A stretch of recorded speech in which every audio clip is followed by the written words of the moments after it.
રાજદ્રોહ કેસમાં હાર્દિકને મળ્યા શરતી જામીન, 6 મહિના રહેવું પડશે ગુજરાત બહાર, જો કે જેલમાંથી તાત્કાલિક મુક્તિ નહીં મળે. સરકારે મધ્યસ્થીની ભૂમિકા નથી ભજવી, હાર્દિકનો આક્ષેપ. નીતિન પટેલે કહ્યું, જામીનનો સરકારી વકીલે નથી કર્યો વિરોધ. હાર્દિકના છુટકારાને લઈને પરિવારજનોમાં ખુશીનો માહોલ. સાંજે 7 વાગે મોઢેરા 4 રસ્તા પાસે પાટીદારો કરશે આતશબાજી. મિશન 2017 ને લઈને કેજરીવાલ 2 દિવસની ગુજરાત મુલાકાતે, તો નીતિન પટેલે કોઈ પણ આવે ગુજરાતી પ્રજા ભ્રમિત નહીં થાય. સરયુ કિનારે રામ મંદિર તો બંધાશે જ, ભાજપના સાંસદ સુબ્રમણ્યમ સ્વામી શામળાજીમાં કર્યો હુંકાર. ગુજરાત યુનિવર્સિટી સિન્ડિકેટ બેઠકમાં ફી વધારા મુદ્દે હોબાળો. BA, BCom, BSc નો ફી વધારો પાછો ખેંચવા LSUએ કરી માંગ. વડોદરા, પાટણ અને બનાસકાંઠામાં અકસ્માતોની ઘટના, કુલ 5ના મોત અને 4 ઇજાગ્રસ્ત. અને વડોદરામાં પ્રેમ સંબંધોમાં ખેલાયો પ્રપંચનો ખેલ. પત્નીએ પ્રેમી સાથે મળી પતિની પ્રેમિકા પર કર્યો એસિડ એટેક.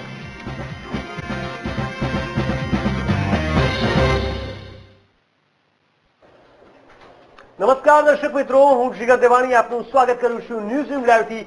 આજે ગુજરાતમાં મહત્વપૂર્ણ સમાચાર પર નજર કરીએ તો છેલ્લા ઘણા સમયથી જે હાર્દિક પટેલ, પાટીદાર અનામત આંદોલનના નેતા હાર્દિક પટેલને આખરે મોટી રાહત મળી છે. રાજદ્રોહના કેસમાં હાઈકોર્ટે હાર્દિક પટેલને જામીન આપ્યા છે. જોકે હાઈકોર્ટે હાર્દિક પટેલને શરતી જામીન આપ્યા છે. હાર્દિકને 6 મહિના ગુજરાત બહાર રહેવું પડશે. ઉપરાંત હાર્દિકે નવેસરથી બાહેંધરી આપવા, તેણે આગામી સમયમાં શાંતિપૂર્વક આંદોલન ચલાવવાની કોર્ટને ખાતરી આપવી પડશે. મહત્વનું છે કે હાર્દિક પટેલ સામે અમદાવાદ અને સુરત એમ 2 જગ્યાએ રાજદ્રોહનો કેસ થયેલો છે. આ બંને કેસમાં નીચલી અદાલતે જામીન અરજી ફગાવી દીધા પછી હાર્દિકે હાઈકોર્ટમાં જામીન અરજી કરી હતી અને બંને કેસમાં હાર્દિકને જામીન મળી ગયા છે. તો હાર્દિક પટેલને જામીન મળતા જ હાર્દિકના પરિવારજનોમાં ખુશીનો માહોલ છવાઈ ગયો છે. પરિવારજનોએ મીઠાઈ વહેંચીને તેમની ખુશી વ્યક્ત કરી હતી. તો બીજી તરફ પાસના કન્વીનરો તથા હાર્દિકના સમર્થકોમાં પણ ઉત્સાહ ફેલાઈ ગયો છે. હાઈકોર્ટે જામીન આપતા જ હાઈકોર્ટ બહાર એકઠા થયેલા પાસના નેતાઓ તથા કાર્યકરો ખુશખુશાલ થઈ ગયા હતા અને હાઈકોર્ટે બહાર જ જય સરદાર જય પાટીદારના નારા લગાવ્યા હતા. જોકે બીજી મહત્વની વાત અહીંયા એ પણ છે કે હાઈકોર્ટે ભલે હાર્દિકને જામીન આપ્યા હોય, પરંતુ હાર્દિક હજુ જેલમાંથી બહાર આવી શકશે નહીં, કારણ કે મહેસાણામાં ધારાસભ્યની ઓફિસમાં તોડફોડના કેસમાં પણ હાર્દિક સામે ગુનો દાખલ થયો છે. આથી તે કેસમાં જામીન નહીં મળે ત્યાં સુધી હાર્દિક જેલ બહાર નહીં આવી શકે.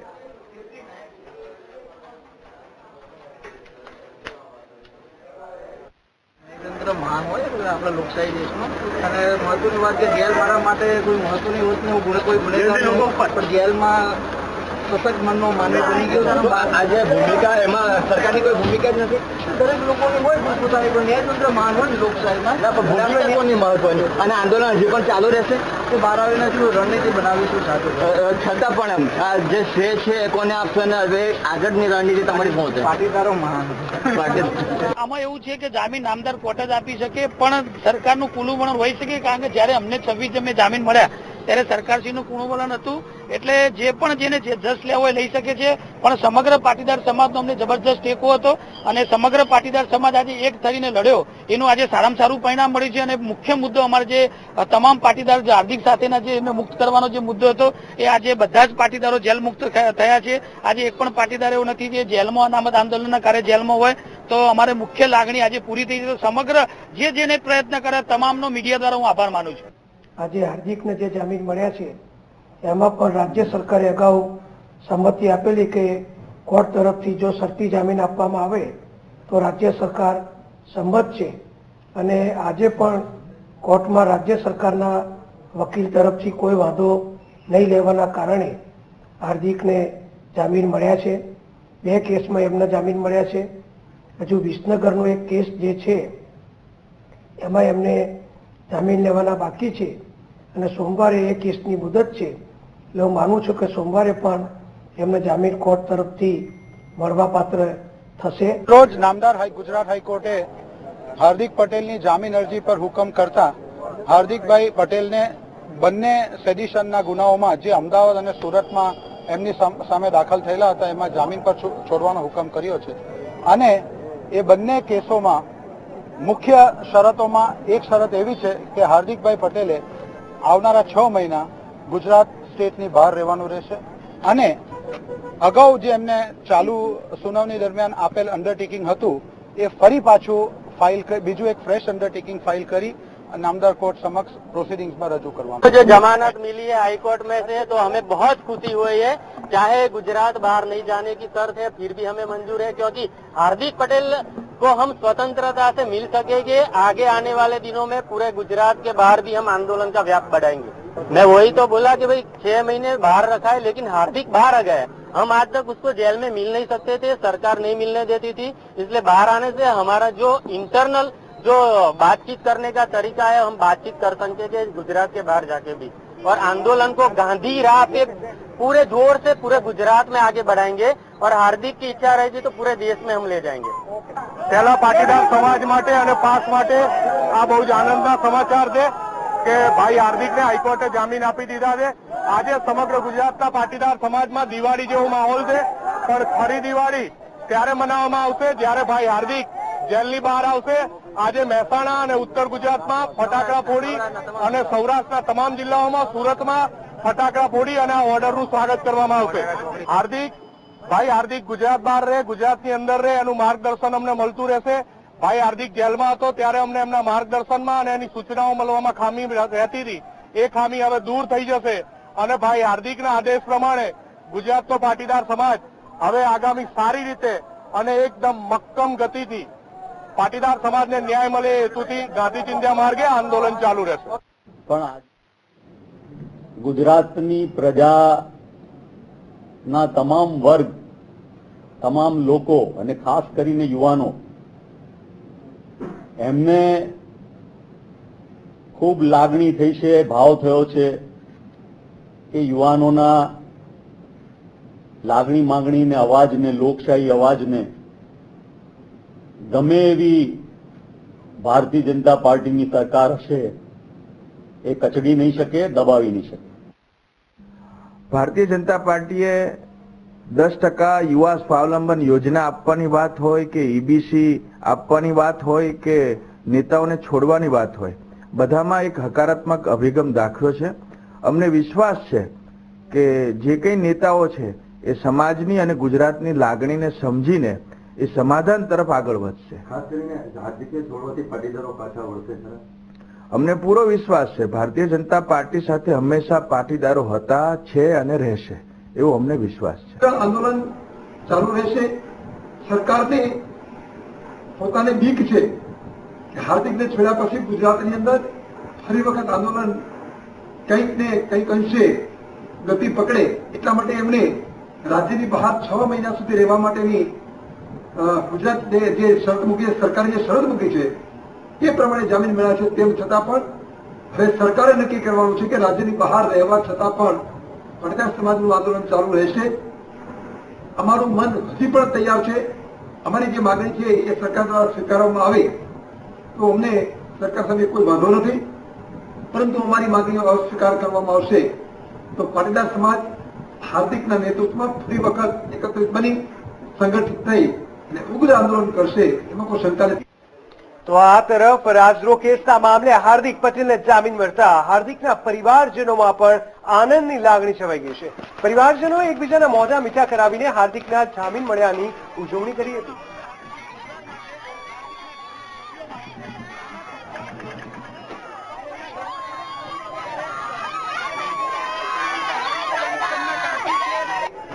હાર્દિકના જામીનની ઉજવણી વડોદરા, સુરત અને પાટણમાં પણ જોવા મળી। અહીં પાટીદારો અને પાસના કાર્યકરોએ ઉજવણી કરી। ક્યાંક હાર્દિકના જામીનને લઈને એકબીજાનું મોં મીઠું કરાવાયું તો ક્યાંક લોકોએ ફટાકડા ફોડીને પોતાની ખુશી વ્યક્ત કરી હતી।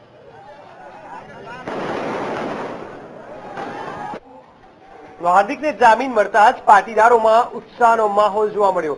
અમરેલી અને મોરબીમાં પાટીદારો અને પાસના કાર્યકરોએ ખુશી વ્યક્ત કરી હતી। મોરબીમાં પાટીદારોએ ફટાકડા ફોડીને જામીનને વધાવ્યા છે, તો અમરેલીમાં પણ પાટીદારોએ ફટાકડા ફોડીને જામીનને વધાવ્યા છે।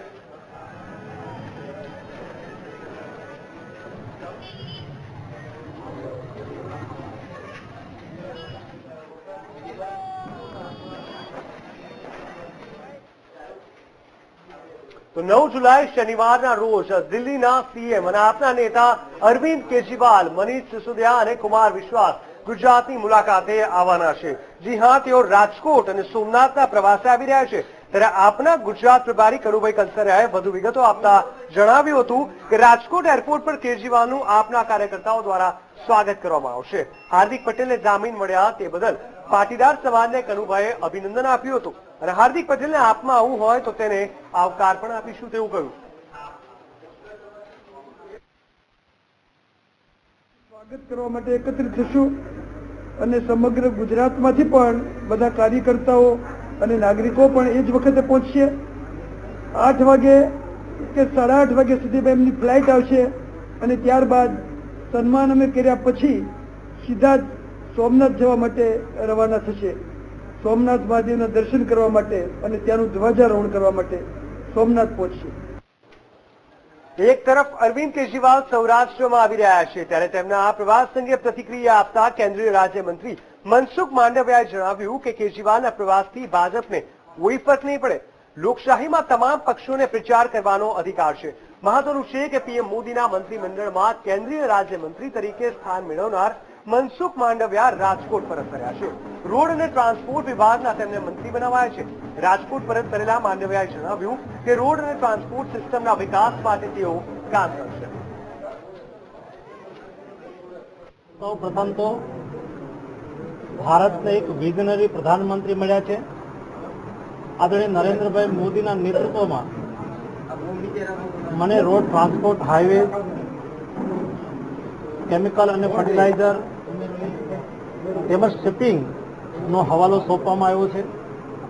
આ વિભાગોને પૂરતો ન્યાય આપીને નરેન્દ્રભાઈના વિઝન મુજબ હું સફળ રીતે કામ કરું એના માટે ચોક્કસ રીતે હું પ્રયાસ કરીશ। દેશની અંદર લોકશાહી છે। દેશના કોઈ નેતા કોઈ પોલિટિકલ પાર્ટીના નેતાઓ ગમે ત્યાં પ્રવાસ કરે, ભારતીય જનતા પાર્ટીને કોઈની સામે વાંધો નથી। તો દિલ્હીના મુખ્યમંત્રી અને આપના સંયોજક અરવિંદ કેજરીવાલની ગુજરાત મુલાકાતને લઈને ક્યાંક ને ક્યાંક રાજકારણ ગરમાયું છે। ત્યારે ભાજપના પ્રવક્તા નીતિન પટેલે અરવિંદ કેજરીવાલની મુલાકાતને લઈને જણાવ્યું હતું કે ગુજરાતમાં કોઈ પણ આવે તેનાથી ગુજરાતની પ્રજા ભ્રમિત નહીં થાય। અગાઉની ચૂંટણીમાં આપ પક્ષ દ્વારા ઉભા રખાયેલા ઉમેદવારોની ડિપોઝિટ જપ્ત થાય તે રીતે હાર્યા હતા। ત્યારે અરવિંદ કેજરીવાલની મુલાકાતથી ભાજપને કોઈ જ ફરક નહીં પડે।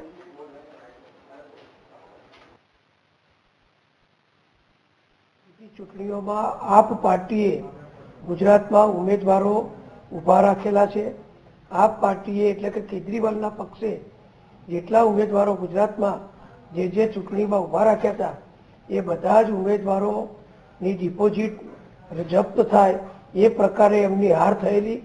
એટલે ફક્ત મીડિયા હાઈપ ઊભી કરવા માટે કેજરીવાલ આવે છે એવો વાતાવરણ ઊભું કરવાનો પ્રયત્ન થઈ રહ્યો છે। પણ કેજરીવાલ આવે કે રાહુલ ગાંધી આવે કે સોનિયા ગાંધીજી આવે કે કોઈ પણ વ્યક્તિ કોઈ પણ પક્ષના નેતાઓ કાર્યકરો આવે, લોકશાહીમાં બધા પક્ષો માટે બધા નાગરિકો માટે ગુજરાતની સરહદો ગુજરાત રાજ્યની બધી જગ્યા ખુલ્લી છે। ભગવાન સોમનાથના દર્શન કરે, ભગવાન દ્વારકાધીશના દર્શન કરે એ આવકાર્ય છે। એટલે માત્ર નૌટંકી કરવી, જૂઠાણા ફેલાવવા અને અરાજકતા ફેલાવવી એ આપ પાર્ટીનું મુખ્ય લક્ષણ રહ્યું છે।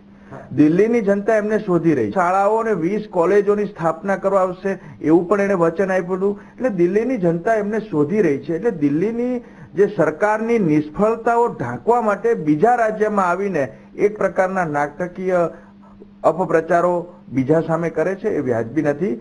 આપના પોતાના પણ 18 અંગ વાંકા છે એ પણ જુએ। તો અરવલ્લીના સુપ્રસિદ્ધ યાત્રાધામ શામળાજીમાં કહી શકાય કે ખાક ચોકમાં મૂર્તિ પ્રતિષ્ઠાના કહી શકાય કે પૂર્ણાહુતિ માટે પૂર્વ કાયદા મંત્રી ડોક્ટર સુબ્રમણ્યમ સ્વામી ઉપસ્થિત રહ્યા હતા। સ્વામીએ હિન્દુ ધર્મસ્થાનો અને હિન્દુ ધર્મ વિશે ખુલ્લેઆમ નિવેદન આપી ઉપસ્થિત તમામ હિન્દુઓને રોમાંચિત કરી મૂક્યા હતા। રામ જન્મભૂમિ વિવાદ અને સંભવિત બાંધકામ મુદ્દે સુબ્રમણ્યમ સ્વામીએ જણાવ્યું કે કોઈ પણ સંજોગોમાં મંદિર બંધાશે। राम जन्मभूमि का भी वही सवाल है। हमारे लोग बड़ी शांत हैं, इतनी सालों से संघर्ष करते आए। किसी और देश में इतनी सहन नहीं होती, हमारी सहन शक्ति है। लेकिन अच्छा हुआ है आज जो पुनरुत्थान देश में शुरू होने लग गई है हिंदुओं के, उसमें ये बात भी सिखानी चाहिए। राम मंदिर, रामलाला की मंदिर उस जगह में बनी प्राण प्रतिष्ठा पूजा से, और प्राण प्रतिष्ठा पूजा करने के कारण वो जो जमीन है वो राम का है, राम उसका मालिक है। हम ट्रस्टी हो सकते हैं पर मालिक नहीं हो सकते हैं। વડાપ્રધાન નરેન્દ્ર મોદીના મંત્રીમંડળનું કહી શકાય કે થોડાક સમય પહેલા જ વિસ્તરણ કરવામાં આવ્યું, જેમાં ખાસ કરીને ગુજરાતના 3 સાંસદોએ રાજ્યકક્ષાના મંત્રી તરીકેના શપથ લીધા હતા, જેમાંના એક પુરુષોત્તમ રૂપાલાએ પણ રાજ્યકક્ષાના મંત્રી તરીકેના શપથ લીધા હતા। ત્યારે પુરુષોત્તમ રૂપાલાને કૃષિ અને ખેડૂત વિકાસ તથા પંચાયતી રાજના રાજ્યમંત્રી તરીકેનો ચાર્જ સોંપવામાં આવ્યો છે। તો આમ ગુજરાતના આ નેતાએ ચાર્જ સંભાળી લીધો છે। તો ચાર્જ સંભાળ્યા બાદ પુરુષોત્તમ રૂપાલાએ પ્રતિક્રિયા આપતા જણાવ્યું કે 2 વર્ષમાં કેન્દ્ર સરકારે કૃષિ ક્ષેત્રે અનેક વિકાસલક્ષી કાર્યો કર્યા છે।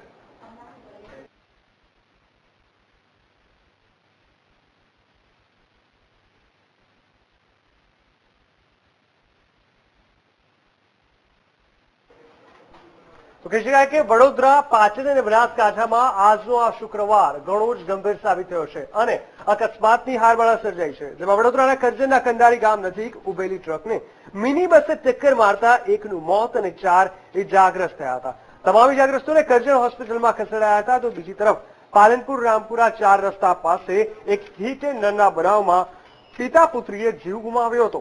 કદરપુર ગામમાં રહેતા શાંતિભાઈ પોતાની પુત્રી સ્કૂલમાં મૂકવા જતા હતા, તે દરમિયાન રામપુરા 4 રસ્તા પાસે અચાનક જ કોઈ અજાણ્યા કાર ચાલકે પિતા પુત્રીને ટક્કર મારી દેતા પુત્રીની ઘટના સ્થળે જ મોત થયું હતું। તો પિતા શાંતિભાઈનું પણ સારવાર દરમિયાન મોત થયું છે।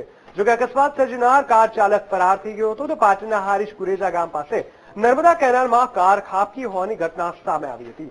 નર્મદા કેનાલમાં કાર ખાબકતા કારમાંથી 2 મૃતદેહ મળી આવ્યા છે।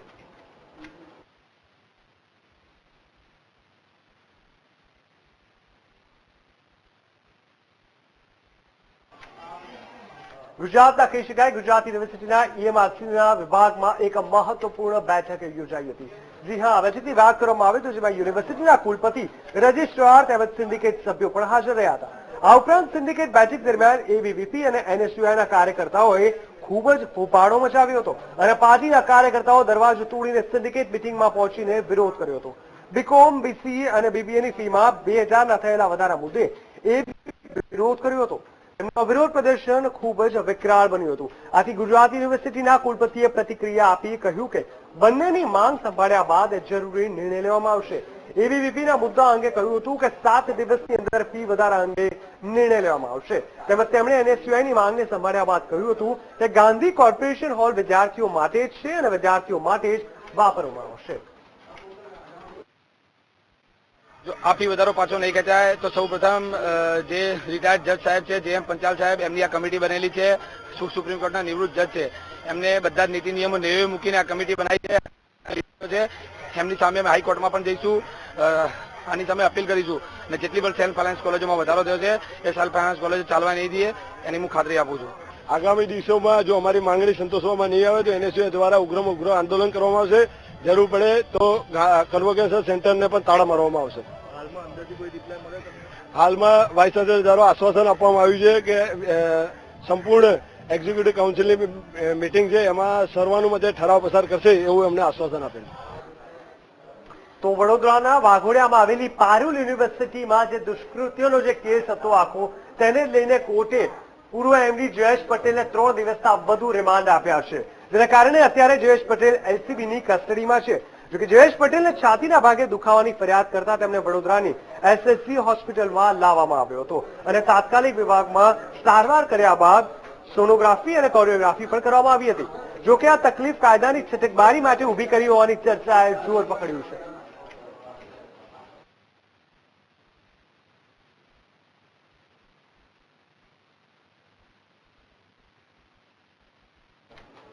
વડોદરાના રાવપુરામાં 17 જૂને ટ્રાફિક બ્રિગેડની મહિલા પર એસિડ હુમલો કરનાર 3 આરોપીની રાવપુરા પોલીસે અટકાયત કરીને ગુનાનો ભેદ ઉકેલી નાખ્યો છે।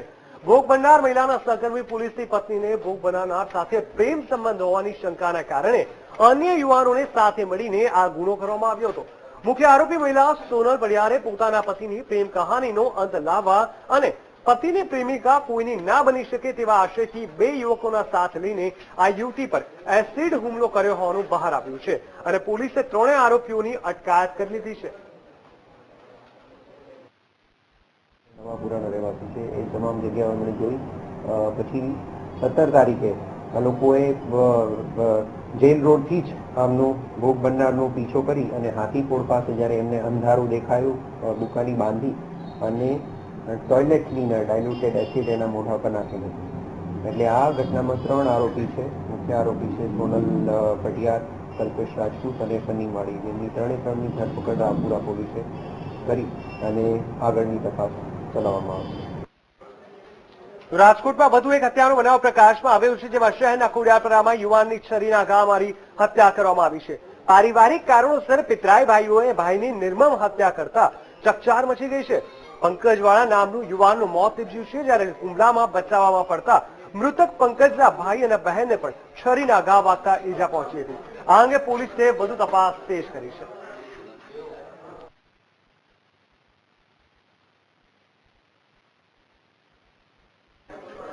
મહેસાણા તાલુકાના મેવ ગામમાં 4 દિવસ અગાઉ નાગપાલની ટેકરી ઉપર મંદિરના ઓટલાથી હત્યા કરાયેલી લાશ મળી આવી હતી. આથી મહેસાણાના લાંગણેજ પોલીસ સ્ટેશનમાં હત્યાનો ગુનો નોંધી એલસીબી પોલીસે પ્રેમ પ્રકરણ અને આડા સંબંધમાં હત્યા થઈ હોવાની શંકા સાથે તપાસ શરૂ કરી હતી.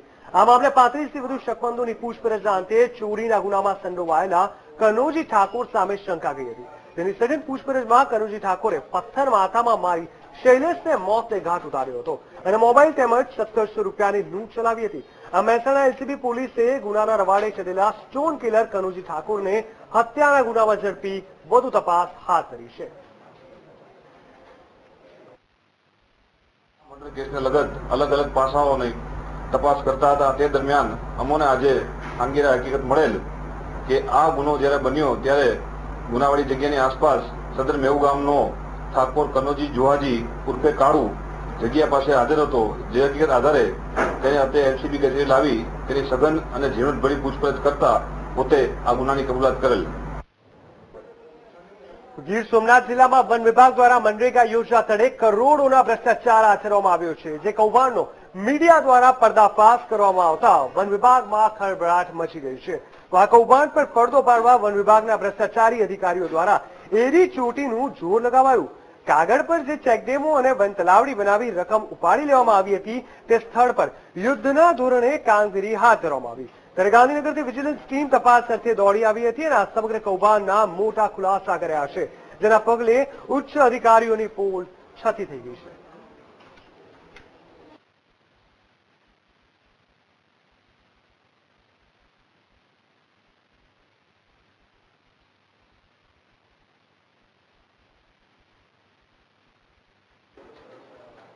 તો આવકવેરા વિભાગની જો વાત કરવામાં આવે તો તમને કરદાતાઓ સામે લાલાક કરી છે. જી હા, 31 જુલાઈ સુધીમાં કહી શકાય કે કરદાતાઓ જો રિટર્ન ફાઇલ નહીં કરે તો તેમના સામે કડક કાર્યવાહી કરવાની ઇન્કમટેક્સ વિભાગે નોંધ કરી છે.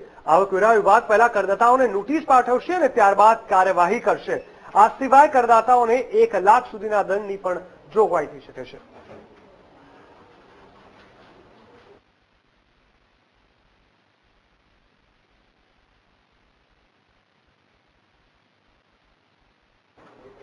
રાજ્યમાં કહી શકાય કે છેલ્લા 2 ચોમાસાથી વરસાદ ઓછો પડી રહ્યો છે. આ વખતે અગર જો વાત કરવામાં આવે તો જૂનના એન્ડ સુધીમાં સારો વરસાદ પડશે તેવી આગાહી કરવામાં આવી હતી, પરંતુ અંતે આ આગાહી ખોટી પડી છે, જેના કારણે ખેડૂતો દ્વારા કરવામાં આવતા વાવેતરમાં પણ ઘટાડો નોંધાયો છે. ગત વર્ષની સરખામણીમાં 17.49% જ વાવેતર નોંધાયું છે, જ્યારે અત્યાર સુધી ચોમાસાનો કુલ 12.42% જ વરસાદ થયો છે. તો બીજી બાજુ હવે આજથી હળવા વરસાદની આગાહી અને 14 જુલાઈથી ગુજરાતમાં સાર્વત્રિક અને અનેક ભાગમાં ભારે વરસાદની આગાહી પણ હવામાન શાસ્ત્રી અંબાલાલ પટેલે કરી છે. પણ વરસાદ થવાનો જ છે. હવે ધીરે ધીરે પુનર્વસુ નક્ષત્રમાં ભેજ વધતા વરસાદ થવાની શક્યતા છે. તારીખ 8 થી 13 ગુજરાતના અલગ અલગ ભૂભાગોમાં વરસાદ થશે. તારીખ 9, 10 દક્ષિણ ગુજરાતના ભાગોમાં વરસાદ થવાની શક્યતા છે. જ્યારે તારીખ 14 થી 21 ગુજરાતના ઘણા ભાગોમાં વરસાદ થવાની શક્યતા છે. તો અમરેલીના જાફરાબાદ પંથકમાં વરસાદ પડ્યો છે. જી હા, અને વરસાદને લઈને જ કહી શકાય કે લોકોમાં ખુશીનો માહોલ જોવા મળી રહ્યો છે. મોટા માણસના ટીંબી ગામે પણ ધીમી ધારે વરસાદ શરૂ થતા લોકો ખુશખુશાલ જોવા મળ્યા છે.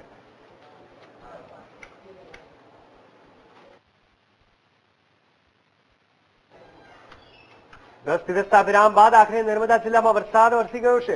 નર્મદાની સાથોસાથ રાજપીપળા, ડેડિયાપાડા, સાગબારા અને કેવડિયામાં પણ સવારથી ધીમી ધારે વરસાદ વરસ્યો હતો.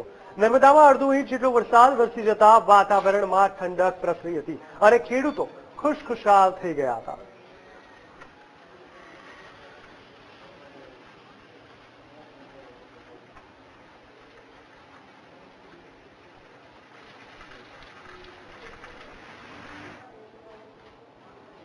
ગુજરાત યુનિવર્સિટી છેલ્લા ઘણા સમયથી કોઈને કોઈ વિવાદોમાં રહેતી હોય છે, ત્યારે વધુ એક બેદરકારી ગુજરાત યુનિવર્સિટીની સામે આવી છે. જી હા, જેમાં ગુજરાત યુનિવર્સિટીની ભૂલના કારણે પીએચડી જેવા અભ્યાસથી 19 જેટલા વિદ્યાર્થીઓ વંચિત રહ્યા છે. એટલું જ નહીં, આ વિદ્યાર્થીઓએ ફી પણ ભરી દીધી હતી. જોકે અર્થશાસ્ત્રના વડા કાર્તિક ભટ્ટે વિદ્યાર્થીઓને પ્રવેશ આપીને ગાઈડશીપ ન હોવા તેવા અર્થશાસ્ત્રના પ્રોફેસરોને પીએચડી અભ્યાસ કરાવવાની પરવાનગી આપી દીધી હતી. જેથી વિદ્યાર્થીઓનું રજીસ્ટ્રેશન ન થયા અંતે આ મામલો કુલપતિ પાસે પહોંચ્યો હતો. જે અંગે કુલપતિએ તપાસ કરતા આ મુદ્દો બહાર આવ્યો હતો, જેને લઈને હવે કાર્તિક ભટ્ટને પ્રોફેસરની પદવી છીનવી લેવાઈ છે.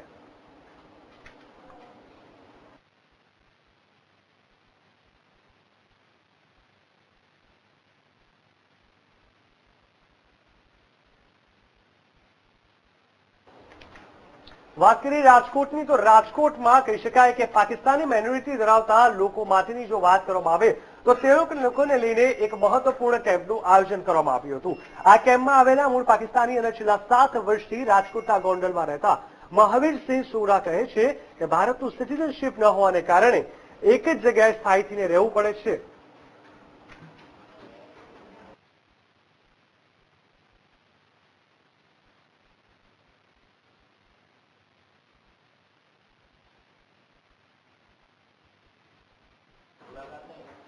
ભારતના વડાપ્રધાનની વાત કરવામાં આવે તો તેઓ વિદેશ પ્રવાસે છે. ખાસ કરીને તમામે તમામ આંતરરાષ્ટ્રીય સ્તરે ભારતના સંબંધો સુધરે તેવી કયા કોશિશ કરવામાં આવી છે. નરેન્દ્ર મોદી મોઝામ્બિકા, કેન્યા, તાંઝાનિયા અને સાઉથ આફ્રિકાના દેશોની મુલાકાતે છે. વર્ષોથી આ દેશો વચ્ચે વેપાર પણ સારો થઈ રહ્યો છે, ત્યારે આ વેપાર વધુ સારો થાય અને હજુ પણ વધુ વિકાસ થાય તેવું દેશના નિષ્ણાતો માની રહ્યા છે. હાલ 4 દેશો સાથે ભારત દર વર્ષે વેપાર કરી રહ્યા છે, જેમાં કેન્યા સાથે 4235 બિલિયન, મોઝામ્બિક સાથે 2396 બિલિયન, તાંઝાનિયા સાથે 3573 બિલિયન અને સાઉથ આફ્રિકા સાથે 10 બિલિયન જેટલો વેપાર કરી રહ્યા છે. ત્યારે ઇન્ડો આફ્રિકા ચેમ્બર ઓફ કોમર્સના જનરલ સેક્રેટરીએ માહિતી આપતા જણાવ્યું હતું કે ગુજરાતમાંથી વધુ લોકો આફ્રિકામાં બિઝનેસ કોરસ્પોન્ડન્ટ કરે અને આ સિવાય મુંબઈમાં પણ 500 જેટલા મોટા વેપારીઓ માટે સપ્ટેમ્બરમાં એક એક્ઝિબિશનનું આયોજન કરવામાં આવ્યું છે, જેમાં નરેન્દ્ર મોદી અને આફ્રિકાના વડાપ્રધાનને આમંત્રણ આપવામાં આવશે.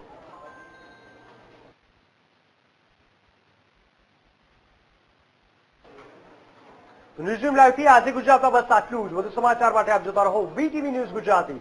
નમસ્કાર.